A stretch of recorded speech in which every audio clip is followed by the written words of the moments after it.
You're probably going to like this. This is Brian McNett. He's lead shader artist from the Borderlands team at Gearbox. I'm on the Borderlands team right now. We're going to show you some technology that we're building within UE4 that will power the next Borderlands game.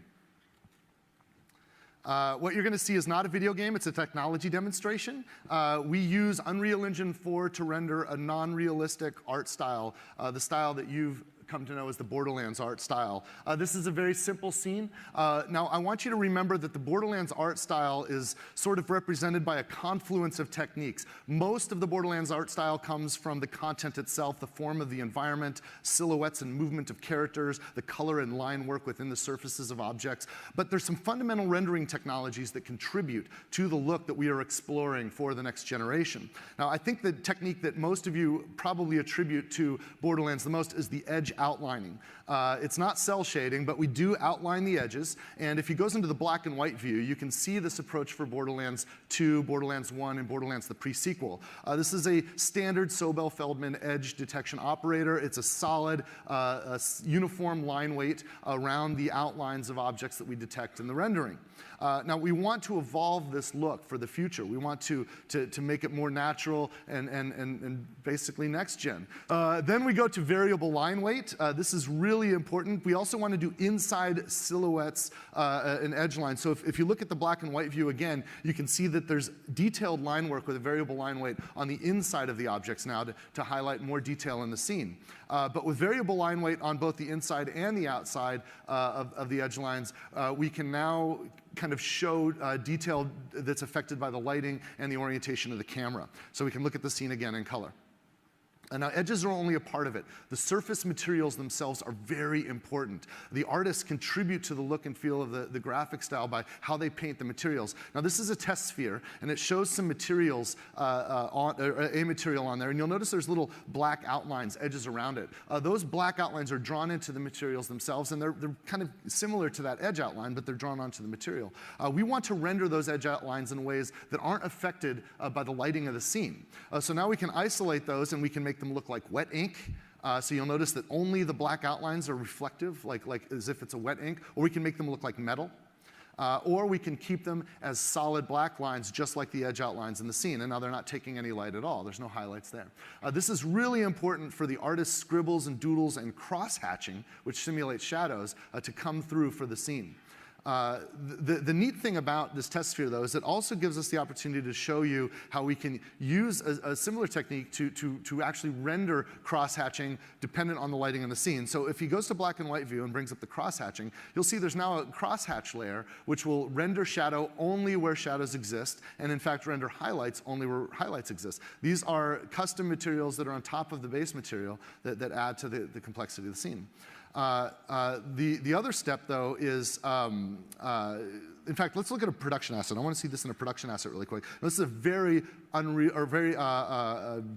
Borderlands Gearbox-looking production asset rendered in Unreal Engine 4. You'll notice that even the little bolts on those objects are casting a little shadow, and those shadows are taking a little bit of crosshatch. That's that custom crosshatch layer there. And we can see it again in black and white. Now, one of the problems with this approach, though, and why we had to advance even further, is in the Borderlands work that we do, we tend to do a lot of kit bashing. We'll use assets in lots of interesting ways, lots of different ways. We'll scale those assets up and down. And when we scale an asset up, it will actually change the scale of that cross-hatching, which makes it inconsistent with the line work that we're doing on the edges. So we wanted to work with an experiment with a procedural approach to this, using artist-generated cross-hatches, but rendering them more procedurally on the surface of the objects. So if we start with this gray sphere and we put a crosshatch on it that's now procedural and mapped to the object, you can see that it'll hold the same consistency at any scale. And in fact, we also want to show a highlight on this as well. So we can render a highlight on the other side. Now you notice that the transition between the highlight and the shadow is not perfectly uniform. We think that the artist's hand is really important in the style and feel of Borderlands. So you'll notice it almost looks like someone took like a spray paint can to start to spray paint that shadow on there, and the ink didn't perfectly fall on that surface as you'd expect from a software rendered solution. So that transition is not uniform. Now, I also want to point out that this has full interaction with PVR. So as he affects roughness, you'll notice that the reflections erode the inks. Or if he changes to a highly reflective metal surface, all of the inks take the shape of the objects that the metal's reflecting. This is really incredible technology, and this is only accessible to us with Unreal Engine 4 and the current and future hardware specifications that we're targeting with this technology. Now let's look at a more complex shape, a more complex form.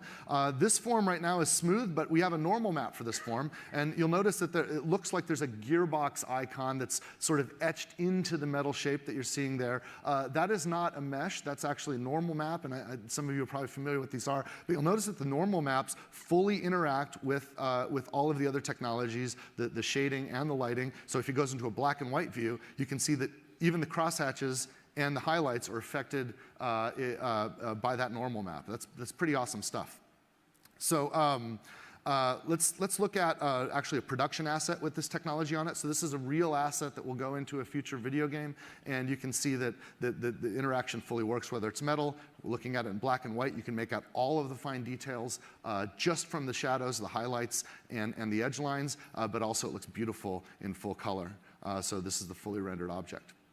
Now let's go back to the original scene.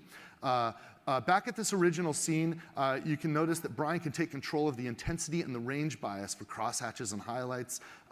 If we add a character, yeah, you can see him affect that. This gives our artists a lot of flexibility, and it also allows the scene to simulate in real time as time of day changes, or as maybe conceivably we have different physics if we, for example, were to explore different planets. There might be different physics, and the sun and the moons might be in different positions than we're used to on Pandora.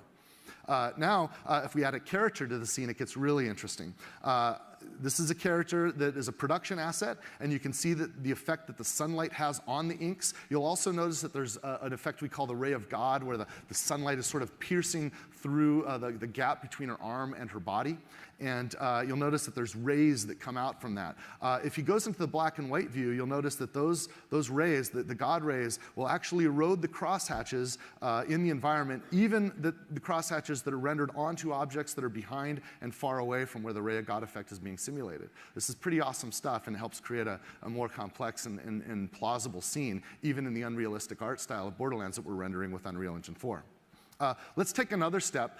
There's a technique when we bring characters into the scene, when we bring soft bodies into the scene, and we bring not totally opaque bodies into the scene, called subsurface scattering. You see that tarp is made of cloth, and her body she's got skin, right? And if you've ever shown the light on your phone through your own hand, you can see that light will actually pass through surface. It's not always absorbed by the surfaces. I want you to forget about the fact that we've cleverly placed the camera here so that her shoulder pad is occluding her face. Don't worry about the character, worry about the technology right now. If we go inside, we can see that the light actually shines through, so that where the character is, she's occluding the sun. It creates a shadow there. The ray of God is still perfectly interacting. So even with subsurface scattering, all of these technologies perfectly interact. And in black and white, you can see the proof. This also works in soft bodies, which is pretty awesome. This is a really complex object that's doing some fluid dynamic simulation. You can see that the cross-hatching and the highlights still work. All of the lighting works in the correct ways, even when it's interacting with the God rays. And sometimes, though, we'll have surfaces that we don't want to take shadows on, such as if we have clean water, and the simulation works perfectly. It's just a beautiful simulation using Unreal Engine 4. Now, let's bring this all together. We can actually go into an interior environment. In this environment, I want you to imagine that there's an invisible light bulb that Brian has control of that's sort of floating right in front of those barrels there. And our artists and designers and set lighters can affect the lighting and the intensity and the radius of these lights. And we can dynamically affect the scene in real time, or set it up in advance exactly the way we want it to make it look right. One of the cool things about this, if we take this one step further, though, is we can have these lights actually corrupt, distort, and affect those shadow maps, those crosshatches and those highlights that I was talking about. So here's a case where the lighting is actually corrupting and distorting the shadow maps. If you go to the black and white, you can really see how this looks. It's really interesting, and this is really useful for special effects and for special case lighting. So if we go back to color, we'll run a two-dimensional explosion effect. This is a temporary effect, but you can actually see how the lighting affects the scene around it while the explosion goes off, and it corrupts and distorts the shadows in real time. In addition, if he runs it in slow motion, you can even see the volumetric smoke effects perfectly interacting with the scene. They're emphasizing the crosshatch shadows where the smoke creates shade, but only until the smoke clears. This is all happening in real time with the simulation. It's beautiful. So now I'm going to have Brian just trigger a matinee sequence that'll pull us out of the scene, and you can see all this coming together, and it gives you a sense of what a future game from Gearbox might look like. Now, I do want to remind you that this is not a video game. This is a technology demonstration of some ongoing research and development at Gearbox Software. Some or all of the technologies that I demonstrated may be utilized for future Gearbox Software video games. If you are a technology company that thinks you can benefit from a partnership with Gearbox as we explore this technology, feel free to reach out to me. If you're a talented developer that would like to work with us on this technology and help it push it further, please let us know. Also, if you're a customer that's looking forward to a future Borderlands game, we're working on it. We'll get you soon. On behalf of all the talented artists and programmers and designers and developers at Gearbox Software, I'm thankful that you've taken the time to see this with us. I also want to thank Tim for letting us come up on stage, and everybody on his team for delivering the incredible Unreal Engine 4 technology that we're using to power our future games. Thank you.